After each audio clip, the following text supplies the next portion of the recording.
1876 ते 1877च्या भीषण दुष्काळानंतर ब्रिटिश सरकारने पुण्यासाठी एक जलस्रोत निर्माण करण्याचे ठरवले. कॅप्टन फाईक यांच्या संकल्पनेतून मुठा नदीवर खडकवासला धरण साकारले गेले. मित्रांनो, खडकवासला धरणाची माहिती पाहताना चॅनलला सबस्क्राईब नक्की करा. प्रसिद्ध भारतीय अभियंते सर एम विश्वेश्वरैया यांनी या धरणाच्या रचनेमध्ये अनेक तांत्रिक सुधारणा केल्या. तसेच धरणातील पाण्याचा साठा नियंत्रित करण्यासाठी त्यांनी विशेष स्वयंचलित दरवाजे बसवण्याची प्रणाली विकसित केली होती. 12 जुलै 1961 रोजी खडकवासला धरणाच्या वरच्या बाजूला असलेले पानशेत धरण फुटले. त्यामुळे प्रचंड पाण्याचा लोंढा खडकवासला धरणाच्या जलाशयात आला.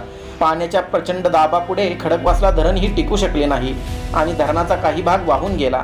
या दुर्घटनेमुळे पुण्यात ऐतिहासिक आणि भीषण पूर आला होता. त्यानंतर 4 वर्षांनी या खडकवासला धरणाची पुनर्बांधणी करण्यात आली आणि हा जलाशय निर्माण झाला, जो आज पुणे आणि त्याच्या उपनगरांसाठी पाण्याचा मुख्य स्रोत आहे. कृपया सबस्क्राईब करा.